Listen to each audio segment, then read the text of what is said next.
Bismillahirrahmanirrahim. Assalamualaikum warahmatullahi wabarakatuh. My name is Nur Ain. I will explain some journal about interpreting.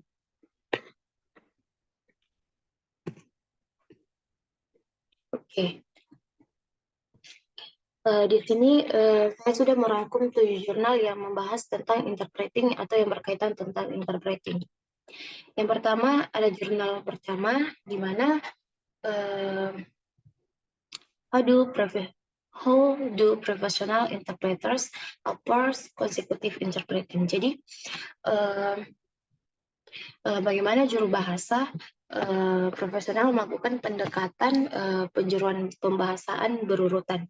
Teks tersebut menyebutkan bahwa juru bahasa profesional melakukan pendekatan penjuru bahasaan dengan mengikuti prosedur tertentu seperti menyiapkan materi, pengarahan, dan etika profesi.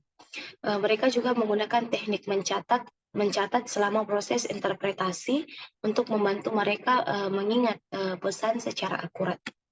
Terus poin yang kedua yaitu ada what are the different stage involved in consecutive interpreting. Jadi apa saja tahapan berbeda yang terlibat dalam interpretasi berurutan. Menurut teks tahap-tahap penafsiran berurutan terdiri dari 3 bagian, yaitu pra penafsiran, saat penafsiran, dan pasca penafsiran. Terus kita lanjut di poin yang ketiga. Poin yang ketiga yaitu apakah praktik atau pedoman terbaik untuk melakukan interpretasi berurutan. Teks ini memberikan beberapa pedoman untuk melakukan interpretasi berurutan. Misalnya menurut Pelan pada tahun 2001 yang menyarankan bahwa pembicara harus mengucapkan pidatonya dengan lambat dan mengulanginya jika perlu, dan bahwa penerjemah mungkin memerlukan beberapa detik ekstra untuk berpikir cepat. Selanjutnya kita lanjut di jurnal yang kedua. Yang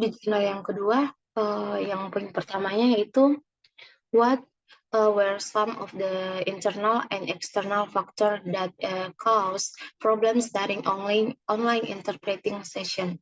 Jadi apa saja faktor internal dan eksternal sesi penerjemahan online. Menurut pada jurnal halaman 1 ada beberapa faktor internal dan eksternal yang menyebabkan masalah selama saat interpretasi online. Beberapa faktor eksternal disebutkan antara lain masalah koneksi internet, kesulitan teknis dengan aplikasi konversi online, dan lamanya durasi pengajaran online yang menyebabkan pelajar kelelahan. Terus poin kedua yaitu bagaimana perasaan siswa tentang pengalaman pembelajaran online dibandingkan dengan pembelajaran tatap muka. Para siswa yang mengikuti kursus interpretasi online selama pandemi umumnya puas dengan pengalaman belajar online, namun mereka tetap lebih menyukai pembelajaran tatap muka. Terus poin yang ketiga itu apa saja strategi potensial untuk meningkatkan pembelajaran interpretasi online.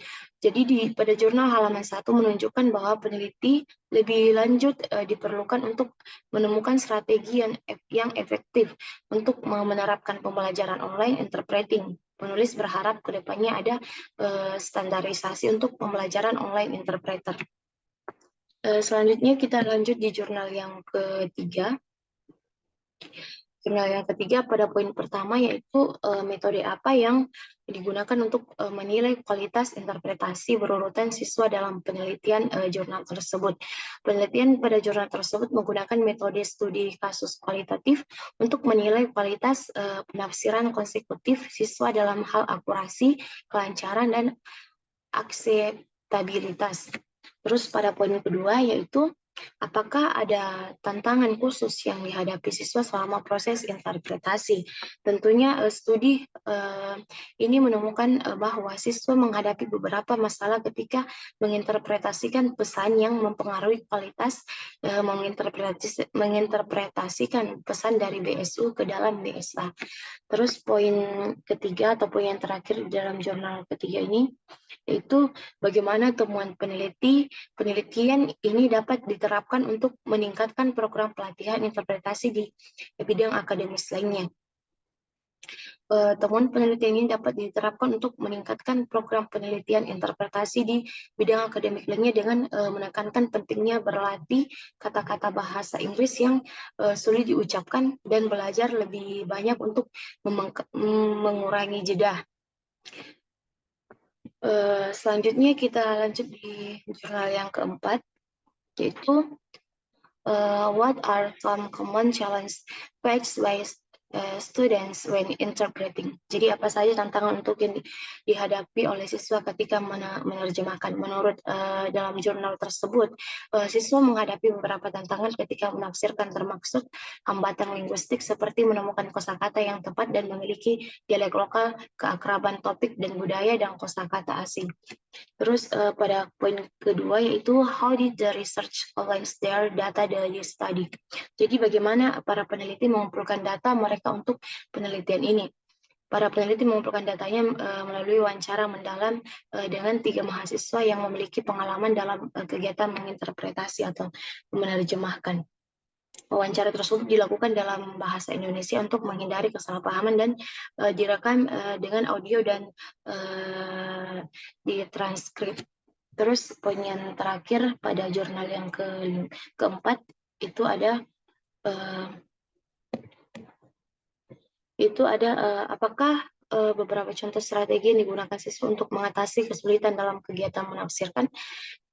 Dalam jurnal tersebut memberikan beberapa contoh strategi yang digunakan siswa mengatasi kesulitan dalam menerjemahkan. Salah satu strategi tersebut adalah bekerja dalam tim, yang dapat menjadi salah satu solusi paling efektif ketika menghadapi tantangan dalam menerjemahkan, saat menerjemahkan terutama untuk masalah kegiatan. Selanjutnya di jurnal yang ke-5 yaitu ada beberapa strategi yang diidentifikasi dalam penelitian jurnal tersebut. Studi ini mengidentifikasi 6 strategi bahasa untuk menghasilkan interpretasi yang baik untuk pidato presiden. Strategi-strateginya itu ada memahami gagasan, mengidentifikasi gagasan, menyampaikan nuansa, menganalisis kata, penghubung tuturan yang dengan benar, pelatihan untuk daya ingat yang baik, pelatihan untuk mengungkapkan kembali gagasan dalam pidato. Hal tersebut terungkap pada jurnal pada halaman 1. Terus poin yang kedua yaitu bagaimana penulis menyarankan penafsir untuk melakukan pendekatan untuk menyampaikan intensitas perasaan yang diungkapkan dalam sebuah pidato. Penulis menyarankan bahwa ketika sebuah pidato bersifat polemik, penafsir harus berusaha tidak hanya untuk menyampaikan isi aslinya, tapi juga nuansa dan intensitas perasaan yang digunakan. Dalam hal demikian, juru bahasa harus memberi perhatian khusus pada nada, jeda, dan perubahan nada untuk lebih menarik perhatian seorang interpreting. Terus poin yang terakhir yaitu apa sumber data yang digunakan dalam penelitian dan mengapa itu dipilih. Karena sumber data yang digunakan dalam penelitian adalah video pidato Presiden Republik Indonesia, yaitu Detrandes Susilo Bambang Yudhoyono, yang diterjemahkan ke dalam bahasa Indonesia pada acara pembukaan KTT ASEAN ke-19 di Bali pada tahun 2010. Video tersebut dipilih karena terkait dengan topik kajian dan pidato tersebut disampaikan oleh Presiden Indonesia dalam sebuah acara penting di Bali pada tahun 2010. Terus ada jurnal ke-6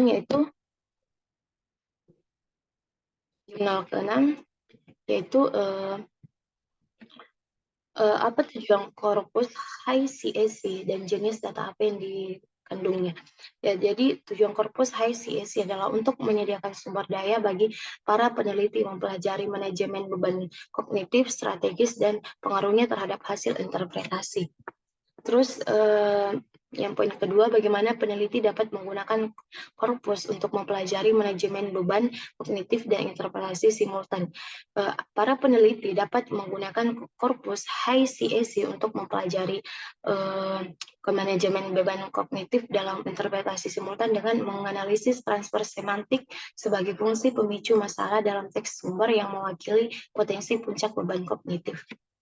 Terus poin yang terakhir di jurnal yang ke-6 ini yaitu apa saja aplikasi potensi dari temuan dari penelitian ini dan bagaimana pengaruhnya terhadap bidang interpretasi. Jadi temuan dari penelitian yang menggunakan korpus high CAC dapat memiliki berbagai aplikasi potensial di bidang interpretasi. Misalnya, penelitian dapat digunakan korpus untuk mengembangkan program pelatihan yang membantu penafsir atau penerjemahan mengelola muatan kognitif secara lebih efektif atau untuk merancang alat dan teknologi yang mendukung penafsir atau penerjemah dalam pekerjaan mereka. Terus di sini The Last Journal, jurnal yang ketujuh. Yang ketujuh itu ada jurnal yang ketujuh itu ada beberapa temuan kunci dari studi eksperimental pada alat interpretasi. Bantuan dari alat komputer, yaitu temuan utama dari studi eksperimental tentang alat interpretasi perbantuan komputer. Yang pertama itu alat tersebut telah meningkatkan akurasi interpretasi juru bahasa. Terus yang kedua, alat tersebut terutama bermanfaat bagi mereka yang memiliki kemahiran bahasa yang lebih baik dan memiliki pengalaman menafsirkan. Dan yang terakhir, penggunaan alat tersebut telah meningkatkan beban kognitif penafsiran sedemikian rupa sehingga penafsiran pemula yang memiliki kemampuan bahasa yang relatif rendah terpengaruh. Terus poin yang kedua, bagaimana alat mempengaruhi beban kognitif juru bahasa pemula dengan kemampuan bahasa rendah. Jadi penggunaan alat interpretasi perbuatan komputer telah meningkatkan beban kognitif penafsiran sedemikian rupa sehingga penafsiran pemula yang memiliki kemahiran bahasa yang relatif rendah terpengaruh secara negatif. Terus poin yang terakhir, the last point untuk jurnal yang ketujuh, yaitu apa implikasi hasil penelitian untuk menafsirkan pengajaran dan praktek. Jadi hasil studi menunjukkan bahwa implikasi untuk pelatihan juru bahasa mungkin memerlukan perhatian serius mengingat keengganan atau ketidaknyamanan juru bahasa dalam menggunakan teknologi dan beban kognitif tambahan yang ditimbulkan. Maybe that's all for me. Thank you so much.